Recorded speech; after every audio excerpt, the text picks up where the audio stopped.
Good morning boys and girls. हम पढ़ रहे थे साइंस के अंदर 8वां पार्ट, उसमें फ्योन के सूत्र मैंने अणुसूत्र लिखाए थे और उससे आपको करना था उसका नामकरण कि फ्योन किसका सूत्र है ये। तो कल 10 एग्जाम्पल लिखाए थे, इनको हम लिखते हैं। पार्ट चल रहे थे हम 8वां, उसमें मैंने आपको जो क्वेश्चंस दिए थे वो मैं लिखा रहा हूँ यहाँ। पहला दिया था C6F3 और Cl11।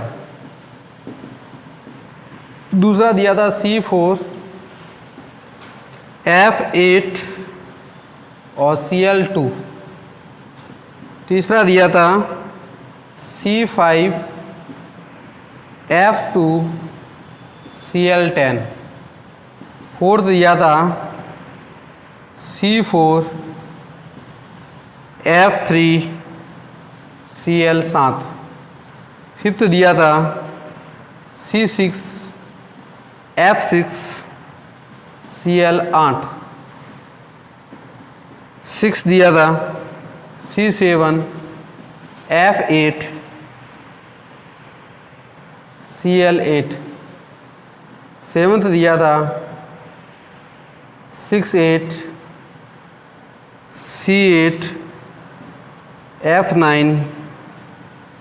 Cl9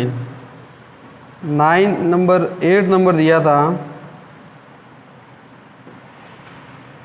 C6F4। यहाँ मैंने Cl8 किए थे तो यहाँ 8 ना होकर कितने होंगे, 10 होंगे। ये आपको सही कर लेना है।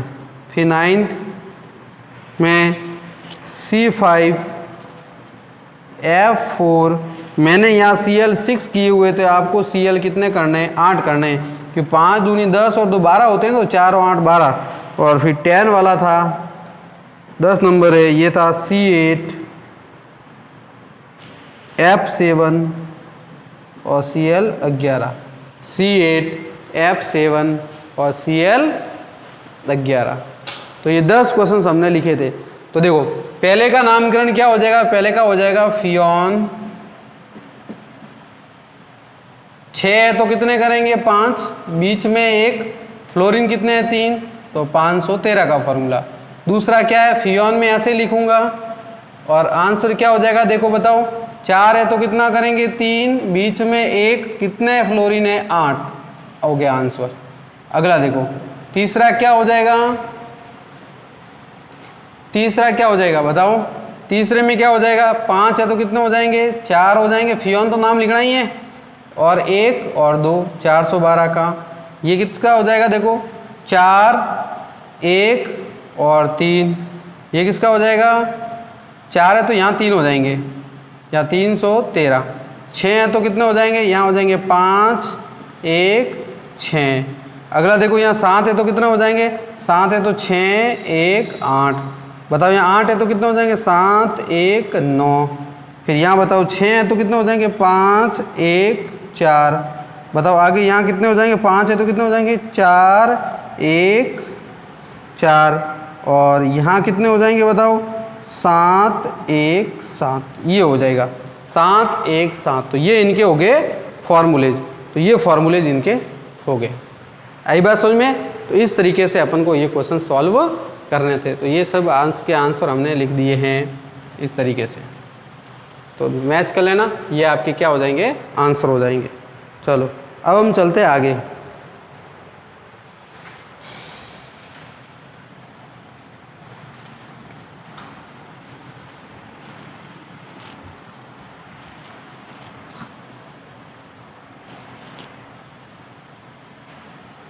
अब आज नया टॉपिक लेते हैं। अब हमने ये फ्योन के देखो नामकरण पढ़ लिए, इसके अणुसूत्र किस तरीके से बनते हैं वो भी हमने पता कर लिए। अब इसके हम पढ़ते हैं उपयोग। फ्योन के क्या उपयोग हैं, तो ध्यान रखना। इस फ्योन गैस का हम उपयोग कहाँ करते हैं, तो फ्योन का देखो उपयोग हम कहाँ पर करते हैं, इसका उपयोग ध्यान रखना।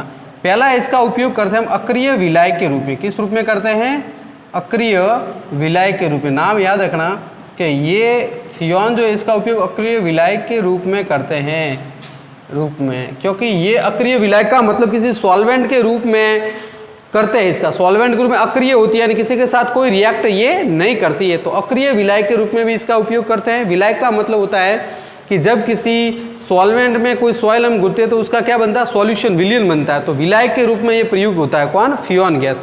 तो विलायक के रूप में ये क्या होता है, प्रयुक्त होता है। किस विलायक के रूप में, अक्रिय विलायक के रूप में।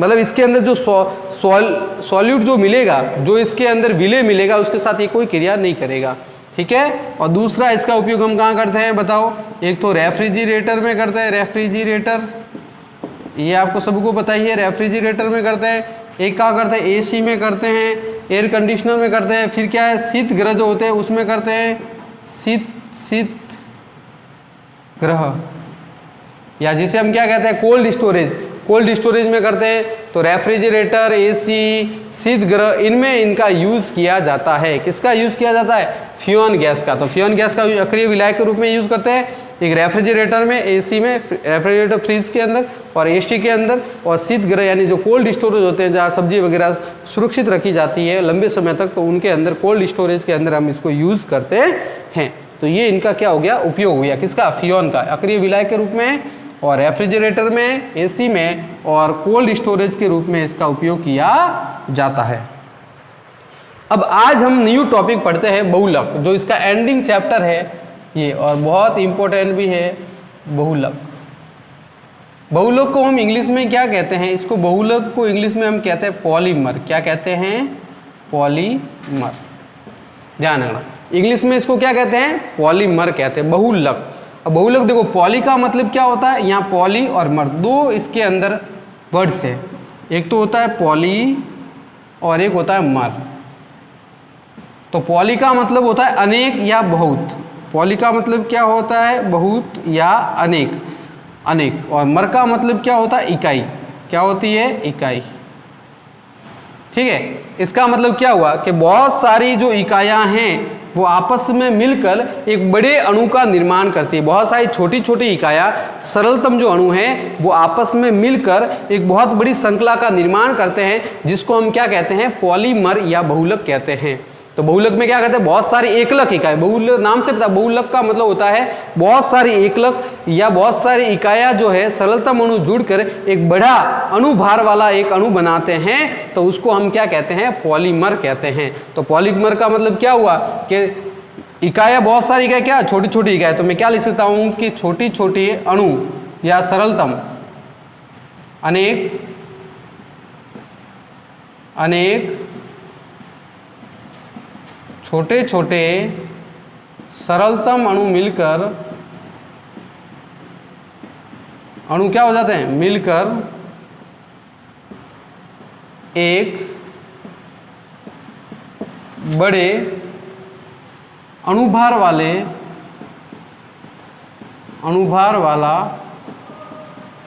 एक बड़े अणुभार वाला अणु बनाते हैं।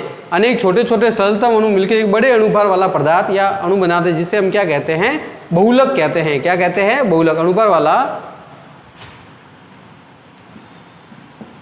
पदार्थ बनाते हैं या यौगिक बनाते हैं,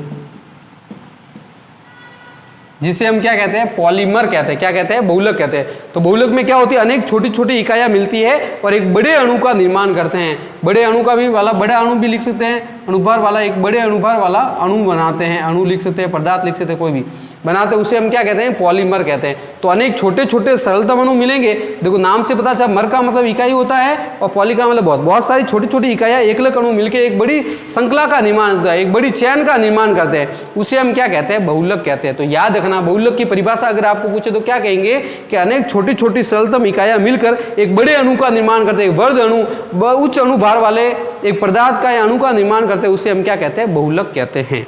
तो समझ गए। तो बहुलक का मतलब क्या, पॉलीमर का मतलब क्या होता है, पॉली और मर यानी इकाई, पॉली का मतलब बहुत और मर का मतलब इकाई होता है। बहुत सारी इकाइयाँ मिलकर एक बहुत बड़े अणु का निर्माण करेंगे, जिसे हम कहेंगे पॉलीमर। अब देखो, अब ये जो बहुलक होता है वो दो तरीके का होता है। बहुलक कितने तरीके का होता है, दो तरीके का। कौन कौन से, तो देखो ध्यान देना, बहुलक दो तरीके का होता है। एक तो होते हैं प्राकृतिक बहुलक और एक होते हैं संश्लेषित बहुलक। कौन कौन से आते हैं वो ध्यान रखना। तो देखो, एक तो होता है प्राकृतिक बहुलक। क्या होता है, प्राकृतिक बहुलक, नेचुरल पॉलीमर। एक तो होते प्राकृतिक बहुलक और एक होते संश्लेषित बहुलक या कृत्रिम बहुलक भी हम इसको कह सकते हैं, कृत्रिम बहुलक।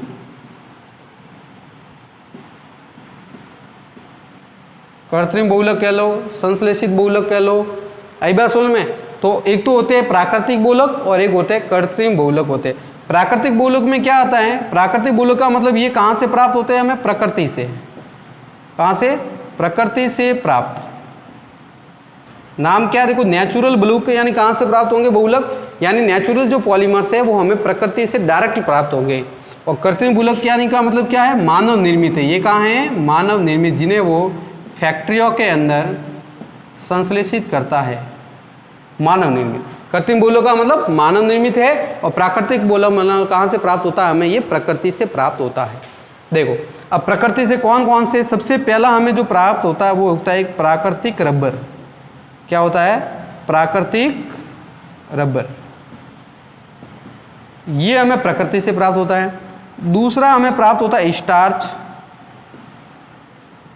ये भी हमें प्रकृति से प्राप्त होता है। तीसरा जो उपयोग होता है वो है सेल्यूलोज, सेल्यूलोज, ये भी। और चौथा है रेजिन, रेजिन।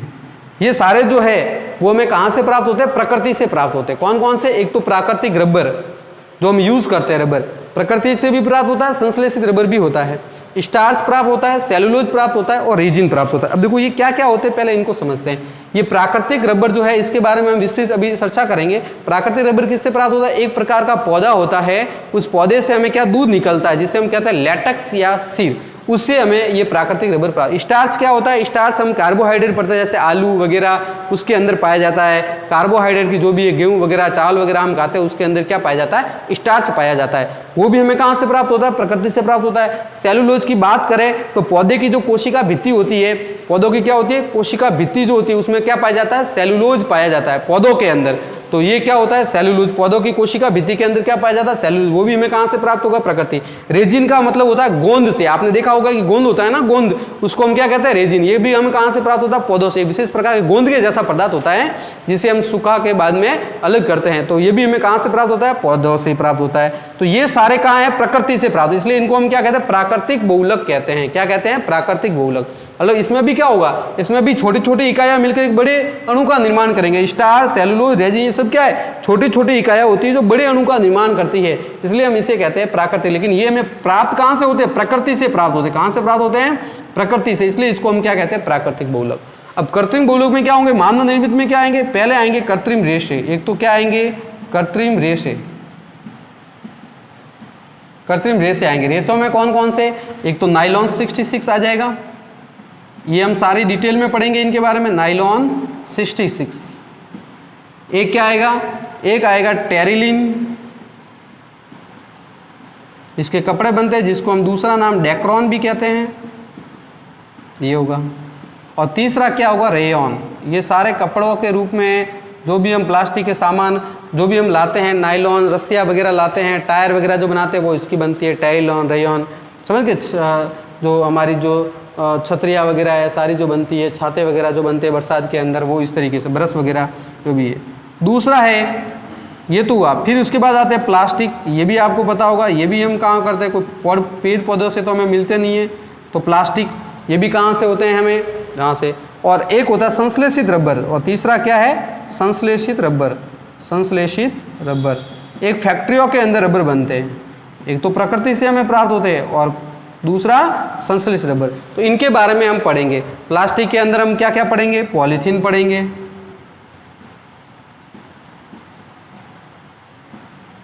पॉलीथीन पढ़ेंगे, पीवीसी पढ़ेंगे, पॉलीथीन, पीवीसी, पॉलीएक्रिलोनाइट्राइल पान पढ़ेंगे, पॉलीएक्रिलोनाइट्राइल, पॉलीस्टाइरीन, ये सारी चीज़ें हम इसके अंदर पढ़ेंगे। पॉलीथीन पढ़ेंगे, पीवीसी पढ़ेंगे, पॉलीएक्रिलोनाइट्राइल, पॉलीस्टाइरीन, पॉलीस्टाइरीन, पॉलीस्टाइरीन,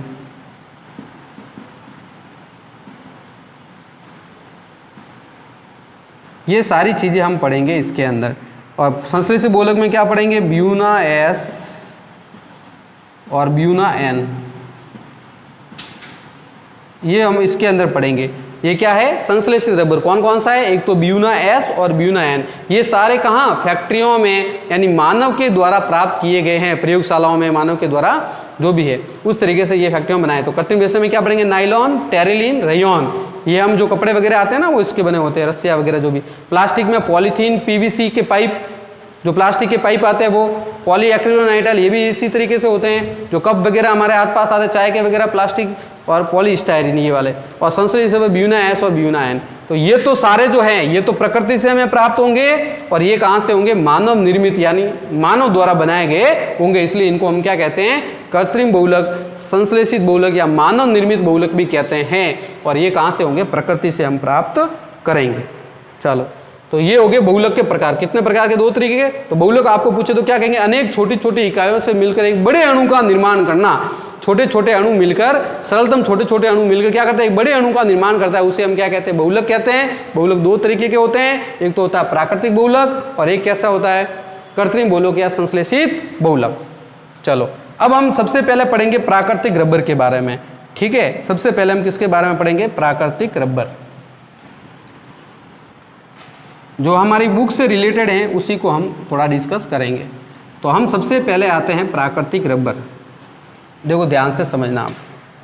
अब आते हैं प्राकृतिक बहुलक में। सबसे पहले हम जो पढ़ते हैं वो पढ़ते हैं प्राकृतिक रबर। देखो प्राकृतिक रबर, प्राकृतिक रबर, ध्यान से समझना। ये भी हमें परीक्षा में कभी कभी पूछा जाता है कि प्राकृतिक रबर क्या होता है। देखो प्राकृतिक रबर हमें कहाँ से प्राप्त होता है? ये वृक्ष जो होता है उस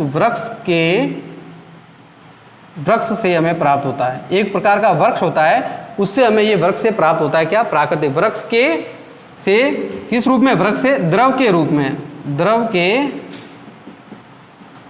रूप में एक प्रकार का वृक्ष होता है। अब वृक्ष में भी कौन कौन से? जैसे ब्राजील के अंदर एक वृक्ष पाया जाता है जिसका नाम है हीविया ब्राजीलिएसियस। वो क्या होता है? रबर का एक पौधा होता है, जिसे उसका नाम क्या है? रबर के पौधे का नाम क्या है? उस पौधे का नाम मैं लिखा हूं। तो इसे बहुत सारे पौधे होते हैं, उसमें एक विशेष प्रकार का जो पौधा होता है, उस पौधे का नाम, जो पौधा होता है उसका नाम होता है हीविया ब्राजीलिएसियस। ब्राजीलिएसियस ये रबर के पौधे का नाम है। क्या है? हीविया ब्राजीलिएसियस। हीविया ब्राजीलिएसियस क्या है? एक रबर के पौधे का नाम। यहाँ से क्या प्राप्त होता है? इसके पौधे से दूध प्राप्त होता है। दूध, समझ गए? एक द्रवनुमा पदार्थ प्राप्त होता है जिसे हम क्या नाम कहते हैं? लेटेक्स या सीर कहते हैं। बुक्स में ये नाम नहीं होगा, तो इस पौधे का विशेष नाम क्या है? ध्यान रखना, हीविया ब्राजीलिएसियस। ये ब्राजील में विशेष तौर पे पाया जाता है और इसके पौधे से क्या बनाया जाता है? रबर बनाया जाता है। जैसे भारत में आपने देखा होगा कि आग के पौधे से भी बनाया जाता है, आग से दूध निकलता है ना, उससे भी रबर बनाए जाते हैं। तो पौधे से, तो हीविया ब्राजीलिएसियस। अब देखो वृक्ष के द्रव को, इस द्रव, देखो इस द्रव को क्या कहते हैं? वृक्ष से एक द्रव के रूप में हमें पदार्थ प्राप्त होता है, एक लिक्विड प्राप्त होता है उस पौधे से। जब उसमें हम चीरा लगाते हैं पौधे के, तो उसमें से एक दूध की तरह निकलता है। इस द्रव को हम क्या कहते हैं? ध्यान रखना, इस द्रव को हम कहते हैं लेटेक्स। इस द्रव का नाम क्या है? लेटेक्स, या फिर इसको हिंदी में हम कहते हैं चीर। क्या कहते हैं? चीर कहते हैं। देखो रबर कहाँ से प्राप्त होगा? कि एक पौधा होगा, उसके हम जैसे कट लगाएंगे तो उसमें से दूध निकलेगा, और उस दूध को हम क्या कहते हैं? या द्रव पदार्थ को क्या कहते हैं? लेटेक्स या चीर कहते हैं। क्या कहते हैं? लेटेक्स या चीर। ध्यान रखना, ये क्या होता है? लेटेक्स और चीर। अब देखो, अब ये जो अगर हम इसकी देखें तो ये किसका होता है? अगर हम इसको कार्बन के अनुसार देखें तो ये श्रृंखला होती है किसकी? आइसोप्रीन की। ये क्या होती है? आइसोप्रीन की इकाई होती है। आइसोप्रीन का बहुलक होता है। रबर क्या होता है? आइसोप्रीन का बहुलक। क्या होता है? आइसोप्रीन का बहुलक होता है। ये आइसोप्रीन की बहुत सारी इकाइयां मिलकर इस प्राकृतिक रबर का निर्माण करती है। किसका? प्राकृतिक रबर का। अभी आइसोप्रीन क्या होता है? तो इसका अभी हम फॉर्मूला लिखते हैं। तो ये आइसोप्रीन की बहुत सारी इकाइयां मिलकर इसका, तो आइसोप्रीन का क्या होता है? बहुलक होता है। ये जो दूध होता है वो क्या होता है? लेटेक्स वगैरह, वो आइसोप्रीन का बहुलक होता है। अब आइसोप्रीन क्या होता है? ध्यान से समझना। आइसोप्रीन का फॉर्मूला होता है CH2 डबल बॉन्ड CH, यहाँ से CH3 और डबल बॉन्ड CH2।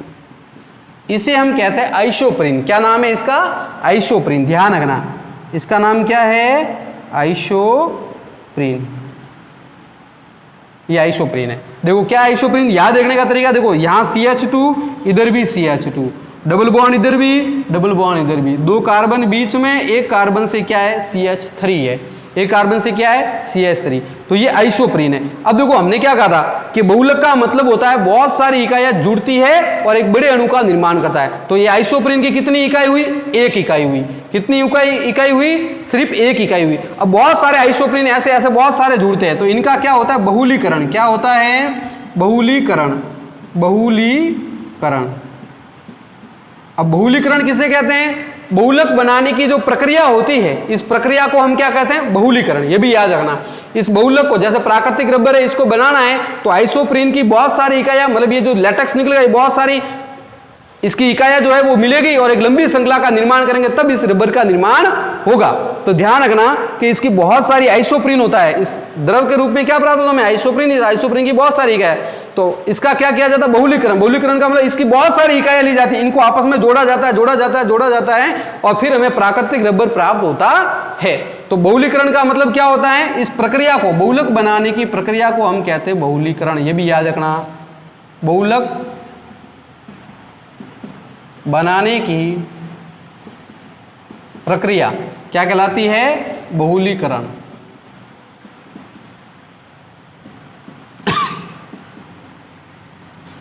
ये भी याद रखना पॉलीमराइजेशन, इंग्लिश में हम क्या कहेंगे इसको पॉलीमराइजेशन। पॉलीमर बनाने की जो प्रक्रिया है वो क्या कहलाएगी पॉलीमराइजेशन या बहुलीकरण। तो बहुलक बनाने की जो प्रक्रिया है किस तरीके से बहुलक बनता है उस प्रक्रिया को हम क्या कहते हैं बहुलीकरण कहते हैं। तो बताओ क्या कहा मैंने कि ये आइसोप्रीन है, समझ गए। इस लेटेक्स या दूध से हमें क्या पता था आइसोप्रीन। अब इस आइसोप्रीन का क्या क्या कहा जाता है बहुलीकरण। बहुलीकरण का मतलब ऐसी आइसोप्रीन की n इकाई, कितनी इकाई n इकाई। n का मतलब लिखा है कि बहुत सारी इकाई, इसके आगे मैंने क्या लिखा है n का मतलब क्या है बहुत सारी इकाइयां इसकी लेते हैं उसका बहुलीकरण कराते हैं। अब ये इकाइयां आपस में जोड़नी है तो जोड़ेंगे कैसे, तो ध्यान रखना इसका ये जो बॉन्ड है ये बॉन्ड इधर आ जाएगा, टूट जाएगा बॉन्ड। बताओ ये बॉन्ड जैसे ही टूटेगा तो इसकी वैलेंसी क्या हो जाएगी, इसकी वैलेंसी जो है पूरी नहीं होगी, तो यहां से ये बॉन्ड यहां आ जाएगा। आई बात समझ में। तो बताओ अब यहां से ये बॉन्ड इधर आ गया तो ये बॉन्ड खाली हो गया, वो क्या हुआ अगला जो भी आइसोप्रीन होगा उससे आके जुड़ेगा, मतलब ये। तो बताओ क्या बन जाएगा, ये बॉन्ड जैसे इधर आएगा तो क्या बन जाएगा, बताओ ये बॉन्ड खाली और क्या बन गया CH2 ये बॉन्ड। फिर बताओ क्या रहेगा CH रहेगा, ये CH। मैंने क्या कहा है ये बॉन्ड कहां आ जाएगा ट्रांसफर होकर यहां पर, तो बताओ क्या बन जाएगा डबल बॉन्ड। यहां क्या रहेगा ये CH2 रहेगा, समझ गए, ये CH और फिर यहां क्या हो जाएगा CH2 और ये भी बॉन्ड खाली हो, ये कहां से आएगा आगे वाले से। अब यहां क्या हो जाएगा ये CH3। तो देखो क्या हो गया ये बॉन्ड जैसे ही ब्रेक हुआ तो ये बॉन्ड यहां आ गया, ये बॉन्ड आएगा तो यहां देखो बॉन्ड एक हो गया खाली, समझ गए। अब ये बॉन्ड जैसे यहाँ, क्योंकि यहाँ भी तो वैलेंसी पूरी करनी पड़ी, जैसे मैंने यहाँ बॉन्ड किया तो यहाँ कार्बन के पास देखो कितने हुए, ये बॉन्ड जैसे इधर गया तो कार्बन के पास 1 2 और 3 ही हुए, तो कार्बन की वैलेंसी तो 4 होती है, 4 पूरी करनी पड़ेगी ना। तो 4 पूरी करने की तो यहाँ क्या आ जाएगा देखो दोनों सिरों से यह डबल बॉन्ड हट जाएगा और डबल बॉन्ड अब कहां पर आ जाएगा बीच में आ जाएगा, ध्यान रखना। तो एक डबल बॉन्ड यहां से जैसे ब्रेक हुआ तो ये डबल बॉन्ड यहां आ गया और ये डबल बॉन्ड यहां क्या करेगा स्थानांतरण होगा, तो यहाँ क्या हो जाएगा डबल बॉन्ड, तो इसकी फ्रीक्वेंसी पूरी हो जाएगी। तो बताओ देखो अब पूरे हो गए, देखो ये इसके कितने हो गए कार्बन के 2 3 4, इस कार्बन के देखो मतलब इन दोनों का ये डबल बॉन्ड ब्रेक होके यहाँ एक बीच में एक तो डबल बॉन्ड और एक इधर और एक इधर। अब इधर वाला ये कहां से आया, तो देखो ये जैसे ही खाली हुआ तो ये बॉन्ड जो बना है ना, ये बॉन्ड किसके लिए बना कि ये जो इकाई है सेम ऐसी की ऐसी आके यहाँ पर और जुड़ेगी, ऐसी की ऐसी इकाई जुड़ेगी, तो बहुत सारी इकाई आपस में क्या हो गई जुड़ती जाएगी। अभी मैं दिखाता हूं किस तरीके से जुड़ती है। तो ये CH2 जैसे ही बॉन्ड ब्रेक हुआ तो यहां पर आ गया, ये किसके लिए ऐसी ऐसी इकाई और आपस में जुड़ेगी आगे, तो उसके लिए ये बॉन्ड बना है, खाली रहता है ये, ठीक है। तो ये बॉन्ड कहां आ गया यहाँ पर, तो डबल बॉन्ड बन गया। तो इसे हम क्या कहते हैं, इसकी बहुत सारी इकाइयां, ये एक नहीं है ये बहुत सारी इकाइयां, इसलिए इसके यहां क्या लिख देंगे N। इसको हम क्या कहते हैं, देखो इसको हम कहते हैं प्राकृतिक रबर या इसको नाम है पॉली आइसोप्रीन। इसे हम क्या कहते हैं पॉली आइसोप्रीन या फिर इसको हम कहते हैं प्राकृतिक रबर। तो क्या कहा है कि आइसोप्रीन की बहुत सारी इकाइयां हो गया तो पॉली हो गया, पॉली का मतलब क्या होता है बहुत सारी, तो आइसोप्रीन की बहुत सारी इकाइयां मिलके इसको बनाते हैं, तो इसका नाम है पॉली आइसोप्रीन या इसे हम कहते हैं प्राकृतिक रबर कहते हैं। समझ गए? तो आइसोप्रीन की बहुत, ये एक इकाई है। मैंने क्या कहा कि अनेक छोटे छोटे अणु मिलकर बहुत बड़ी श्रृंखला बनाते हैं। इसलिए देखो यहां बड़ी श्रृंखला है, इसलिए क्या लिखा, एन लिखा है। एन का मतलब क्या है, बहुत सारी संख्या में, ये श्रृंखला बहुत सारी बड़ी लंबी चैन के रूप में। तो पूरी चैन तो हम यहां बना नहीं सकते, कितनी भी हजारों अणुओं की हो सकती है। तो ये चैन एन लगा दिया कि ये बहुत सारी लंबी श्रृंखला। अब ये जुड़ते कैसे, तो बॉन्ड ब्रेक होकर ये जुड़ेगी। ये जैसे बॉन्ड ब्रेक हुआ, टूटा, और ये बॉन्ड जैसे ही खाली हुआ तो उसके आगे अगली चैन आके जुड़ती जाएगी। तो प्राकृतिक रबर क्या है, वृक्ष के द्रव के रूप में प्राप्त हो। उस द्रव को हम क्या कहते हैं, लेटेक्स या चीर कहते हैं। अगर पौधा कहे तो इविया ब्रांजिलेशियस, विशेष प्रकार का पौधा जो ब्रांजील में पाया जाता है। आइसोप्रीन का फॉर्मूला ये रहा, CH2, इधर भी CH2, डबल बॉन्ड, बीच में 2 कार्बन या सिंगल बॉन्ड और एक CH3 जुड़ा हुआ होगा। अगर हम इसका IUPAC नामकरण करें तो बताओ IUPAC नामकरण क्या होगा, 2 मैथिल, इधर से नामकरण करूंगा 1 2 3 और 4। तो IUPAC अगर नाम करूंगा तो क्या हो जाएगा, 2 मैथिल 1 और 3, 1,3 डाई, बताओ 1,3 डाई कार्बन कितने, 1 2 3 4, 1,3 डाई ब्यूटीन, ये हो जाएगा 1,3 di butene. 2 methyl 1,3 di butene यानी डाई ब्यूटीन, ये इसका हो गया फॉर्मूला। 2 मैथिल 1,3 डाई ब्यूटीन, ये इसका क्या IUPAC, या इसको क्या कहेंगे हम, आइसोप्रीन कहेंगे। क्या कहेंगे, आइसोप्रीन। अब ये इकाइयां जुड़ती कैसे वो देखो। तो इसे हम बहुलीकरण का मतलब क्या, बहुलक बनाने की प्रक्रिया को हम क्या कहते हैं, बोले। तो आइसोप्रीन की बहुत सारी इकाइयां, देखो आगे क्या लिखा, एन, यानी ऐसी बहुत सारी इकाइयां जुड़ के क्या बनाते हैं, पॉली आइसोप्रीन। इसकी बहुत सारी, एन का मतलब बहुत सारे अणु जुड़ते हैं और इसका बहुलक का निर्माण। बहुलक आते ही ध्यान रखना कि बहुलक का मतलब क्या होता है, बहुत सारी इकाइयां जुड़ती है। अब देखो कैसे जुड़ती है वो देखो, ध्यान देना किस तरीके से इसका निर्माण हुआ, तो वो मैं बता देता हूं कि भाई इकाइयां कैसे जुड़ी। जैसे बहुत सारी इकाइयां हुई तो देखो किस तरीके से जुड़ी। मैंने इसके बहुत सारे, मैं 2 या 3 इकाइयां लेके इसको करता हूं सॉल्व। देखो एक इकाई मैंने ये ली, देखो CH2 डबल बॉन्ड CH, ये CH3 और ये डबल बॉन्ड CH2, ये एक इकाई ली। अब देखो दूसरी इकाई और लेता हूं, CH2 double bond CH single bond, ये CH3 या डबल बॉन्ड CH2, एक और ले लेता हूं। तो ऐसी बहुत सारी इकाइयां लूंगा, CH2 डबल बॉन्ड CH, ये C से CH3 और डबल बॉन्ड CH2। अब आप देखो ध्यान से समझना, ये बॉन्ड टूटा तो इसके आगे भी तो होगा, आगे भी तो ऐसी होगी, आगे भी होगी। बताओ ये बॉन्ड टूटा, ये बॉन्ड यहां पर आया, बताओ ये बॉन्ड कहां आ जाएगा, यहां पर। ये बॉन्ड कहां आ गया, यहां पर। बताओ ये बॉन्ड कहां आ गया, यहां पर। इसी प्रकार ये बॉन्ड कहां आ गया, आगे। अब ऐसी इकाई आगे भी तो होगी। तो देखो ये बॉन्ड टूटा तो देखो क्या हुआ, ये CH2 करके यहां बन गया सिंगल बॉन्ड।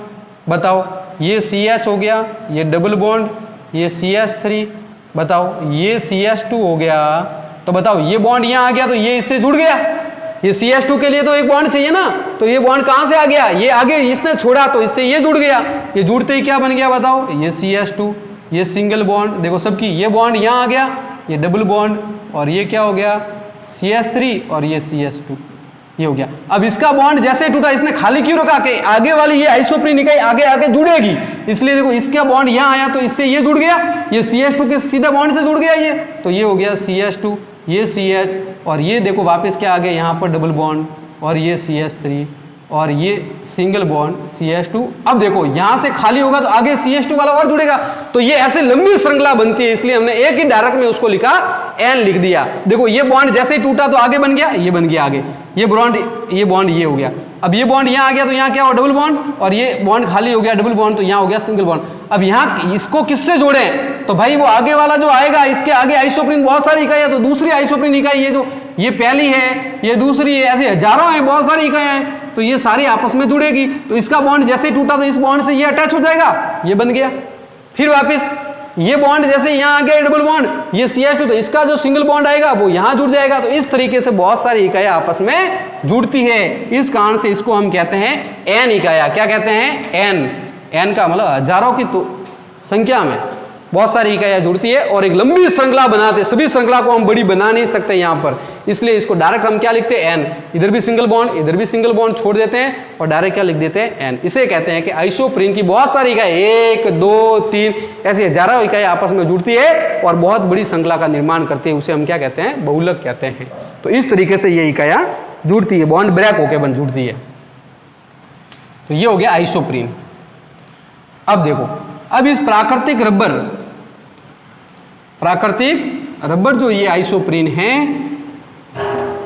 इस आइसोप्रीन को देखो, जो हमें ये प्राकृतिक रबर प्राप्त हुआ है, ये जो प्राकृतिक रबर हुआ है, इस प्राकृतिक रबर को देखो क्या करते हैं, इस प्राकृतिक रबर, तो आपको समझ गया प्राकृतिक रबर क्या है, आइसोप्रीन का बहुलक। मैं यहाँ बना देता हूँ, ये CH, ये डबल बॉन्ड C और ये CH3 और ये था CH2, ये हुआ हमारे पास प्राकृतिक रबर और आइसोप्रीन का बहुलक पॉली आइसोप्रीन, इसे हम कहते हैं प्राकृतिक रबर। अब ये जो रबर प्राप्त होता है द्रव से, ये जो द्रव प्राप्त हो, उसको क्या करते हैं, इस लेटेक्स द्रव को पदार्थ, इसके अंदर एसिटिक एसिड मिलाया जाता है। क्या मिलाया जाता है, एसिटिक अम्ल। जो ये प्राप्त रबर जो होता है, उस रबर के अंदर क्या मिलाया जाता है, या द्रव के अंदर क्या मिलाया जाता है, एसिटिक अम्ल। क्या मिलाया जाता है, एसिटिक अम्ल। जो वो द्रव के रूप में जो रबर यानी लेटेक्स जो प्राप्त होता है हमें, द्रव लेटेक्स, उस लेटेक्स में क्या मिलाते हैं, एसिटिक अम्ल। एसिटिक अम्ल मिलाने से ये क्या बन जाता है, ठोस बन जाता है। कैसा बन जाता है, ठोस। ध्यान रखना कि जो ये द्रव या लेटेक्स में प्राप्त हो, उसके अंदर क्या मिलाते हैं, एसिटिक अम्ल, और इसको क्या बना देते हैं, रबर को ठोस बना देते हैं। लेकिन ये जो प्राप्त होता है, इसकी जो सामर्थ्य होती है वो कम होती है। तनन सामर्थ्य क्या होती है, इसकी तनन सामर्थ्य जो होती है वो क्या होती है, कम होती है। क्या सामर्थ्य, कौन सी, तनन, मतलब इसको ज्यादा आप नहीं खींच सकते, तनन सामर्थ्य इसकी कम होगी। तनन सामर्थ्य कैसी होती है, कम होती है। इलास्टिसिटी, प्रत्यास्थता और तनन सामर्थ्य, इसको ज्यादा हम नहीं खींच सकते। क्या कर सकते हैं, ज्यादा इसको रबर को नहीं खींच सकते, तो इसकी तनन जो सामर्थ्य होती है वो कैसी होती है, कम होती है। प्रत्यास्थता बहुत कम, अत्यंत जो है वो प्रत्यास्थता होती है इसकी, और तनन सामर्थ्य भी इसकी क्या होती है, कम। तो इसको इस ठोस रूप में, भाई एसिटिक अम्ल मिला के इसको ठोस रूप में तो बनाया, लेकिन अब इसकी जो खिंचाई है, इसको ज्यादा हम नहीं खींच सकते, तो तनन सामर्थ्य इसके अंदर कम होती है। अब इसको बढ़ाने के लिए क्या करते हैं, जैसे ये बढ़ाया, ठोस रूप में प्राप्त हुआ, तो अब इस रबर के अंदर इसको किसके साथ गर्म करते हैं, सल्फर के साथ। किसके साथ, सल्फर के साथ। सल्फर के साथ इसको क्या किया जाता है, गर्म किया जाता है। इसको सल्फर के साथ क्या किया जाता है, गर्म। और गर्म करने के बाद जो रबर हमें प्राप्त होता है, इसके बाद जो रबर हमें प्राप्त होगा वो कैसा होगा, ज्यादा प्रत्यास्थता होगी इसके अंदर, ज्यादा तो क्या होगी, प्रत्यास्थता, और साथ ही साथ क्या होगा, ये ज्यादा क्या होगा, तनन सामर्थ्य, इसकी तनन सामर्थ्य भी ज्यादा होगी, तनन सामर्थ्य भी क्या होगी, ज्यादा, तनन सामर्थ्य अधिक, और कैसा होगा, मजबूत होगा। ठीक है, तो ज्यादा प्रत्यास्थ, तनन सामर्थ्य, और कैसा रबर बनेगा, मजबूत रबर बनेगा। कैसा बनेगा, मजबूत, और कैसा, ठोस, कठोर, समझ गए। और घिसने वाला, कम घिसने वाला, वापिस और कम घिसने वाला,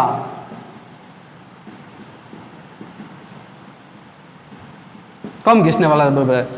तनन सामर्थ्य अधिक हो जाएगी, और इसकी जो रबर, तो देखो ध्यान रखना, जो हमें लेटेक्स प्राप्त हो उसके अंदर एसिटिक अम्ल मिलाया जाता है, और उसको किस रूप में बदल जाता है, ठोस में।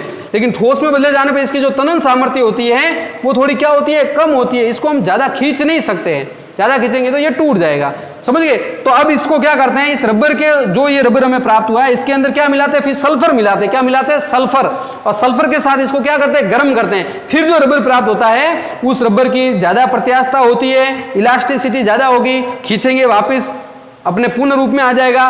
तनन सामर्थ्य बहुत अधिकतम खींच सकते हैं इसको, कैसा होगा, मजबूत होगा, ठोस होगा, और कम घिसने वाला रबर बनेगा। इस प्रक्रिया को हम क्या कहते हैं, ध्यान रखना, इस प्रक्रिया को हम कहते हैं वल्कनीकरण। क्या कहते हैं, वल्कनीकरण, याद रखना, वल्केनाइजेशन, वल्कनीकरण। तो आपको परीक्षा में पूछ सकते हैं कि वल्कनीकरण किसे कहते हैं, तो क्या कहेंगे, रबर को सल्फर के साथ गर्म करना। रबर को सल्फर के साथ गर्म करने को हम क्या कहते हैं, वल्कनीकरण कहते हैं। तो ये क्वेश्चन परीक्षा में कभी कभी पूछते हैं कि वल्कनीकरण किसे कहते हैं, वल्कनीकरण, ठीक है ना। वल्कनीकरण किसे कहते हैं, तो हम क्या कहेंगे, रबर को सल्फर के साथ गर्म करना, और उससे जो प्राप्त होता है रबर वो कैसा होगा, ज्यादा प्रत्यास्थ होगा, प्रत्यास्थता उसकी ज्यादा होगी, तनन सामर्थ्य अधिक होगी, मजबूत होगा, ठोस होगा, और कम घिसने वाला रबर होगा। तो ध्यान रखना, तो वल्कनीकरण का मतलब क्या होता है, रबर को किसके साथ गर्म करना, सल्फर के साथ वल्केनाइजेशन, इसे हम कहेंगे वल्केनाइजेशन, इंग्लिश में कहेंगे। तो रबर को सल्फर के साथ गर्म करना क्या कहलाता है? वल्कनीकरण कहलाता है। ये याद रखना है, रबर को सल्फर के साथ गर्म करना क्या कहलाता है? वल्कनीकरण। इससे क्या होता है, जो पहले रबर की तनन सामर्थ्य कम थी वो बढ़ जाएगी, वो मजबूत हो जाएगा, कम घिसने वाला होगा, उसकी प्रत्यास्थता भी अधिक हो जाएगी। तो ध्यान रखना। तो जो भी इससे आइसोप्रीन से रबर बनता है या द्रव जो लैटेक्स होता है, इसमें पहले एसिटिक अम्ल मिला के इसको ठोस रूप में बदला जाएगा, लेकिन उसकी सामर्थ्य इतनी नहीं होगी। उसकी सामर्थ्य को बढ़ाने के लिए हमें उसको सल्फर के साथ गर्म करना पड़ेगा, और इस सल्फर के साथ गर्म करने को हम कहते हैं वल्कनीकरण, जिससे वो रबर की क्षमता और भी ज्यादा बढ़ जाएगी। तो ये है प्राकृतिक रबर। ध्यान रखना, प्राकृतिक रबर किसका बहुलक होता है? तो हम क्या कहेंगे? आइसोप्रीन का बहुलक होता है। किसका बहुलक होता है? आइसोप्रीन। आइसोप्रीन की बहुत सारी इकाइयां जुड़ के एक लंबी श्रृंखला बनाते हैं। किस तरीके से जुड़ती है मैंने आपको बता दिया। एन इकाइयां एक ही लाइन में, जैसे रेलगाड़ी के डब्बे कैसे जुड़ते हैं, सेम उसी तरीके से रेलगाड़ी के डब्बे आपने देखे हो, एक के पीछे एक, एक के पीछे एक, एक के पीछे एक, लंबी श्रृंखला बनाते हैं। सेम एक जैसे होते हैं सारे, और एक के पीछे एक जुड़े हुए होते हैं। सेम उसी डिब्बों के अनुसार, रेलगाड़ी के डिब्बे के अनुसार ही क्या होती है? आइसोप्रीन की। अब हम जो भी बहुलक पढ़ेंगे वो ऐसे ही पढ़ेंगे। तो रेलगाड़ी के डब्बे एक के पीछे कैसे जुड़े होते हैं? सेम एक बॉन्ड के द्वारा सेम वैसे के वैसे ये भी आइसोप्रीन की बहुत सारी इकाइयां जुड़ के, एन इकाइयां जुड़ के एक लंबी श्रृंखला का निर्माण करते हैं, जिसे हम कहते हैं पॉली आइसोप्रीन या प्राकृतिक रबर। समझ गए? तो परीक्षा में ये पूछते हैं कि प्राकृतिक रबर किसका बहुलक है? तो हम कहेंगे आइसोप्रीन का। आइसोप्रीन का फॉर्मूला क्या है? तो यहां पर डबल बॉन्ड है, यहां पर डबल बॉन्ड है, और यहां सिंगल बॉन्ड है। ये आइसोप्रीन है। यह भी हमने बताया CH2 डबल बॉन्ड CH, और C से यहाँ CH3, और यहाँ डबल बॉन्ड CH2। ये है आइसोप्रीन। इस आइसोप्रीन की बहुत सारी इकाइयां जुड़ के इस रबर को बनाते हैं। समझ गए? तो किसका बहुलक है? आइसोप्रीन का ये बहुलक है। आइसोप्रीन की बहुत सारी इकाइयां जुड़कर इसको बनाते हैं पॉली आइसोप्रीन, जिसे हम कहते हैं। पॉली का मतलब बहुत सारी इकाइयां। समझ गए? तो इस तरीके से ये हमने पढ़ा आज। क्या प्राकृतिक जो बहुलक है उसमें सबसे पहला पढ़ा है प्राकृतिक रबर। हमारे कोर्स में प्राकृतिक रबर ही है। स्टार सेलुलोज हमें पौधों से प्राप्त होता है, उससे हमें बारे में कोई पढ़ने की जरूरत नहीं है। फिर हम सीधे आएंगे कृत्रिम बहुलक के बारे में पढ़ेंगे। तो आज के लिए इतना ही। नेक्स्ट वीडियो हम कल अपलोड करेंगे। धन्यवाद।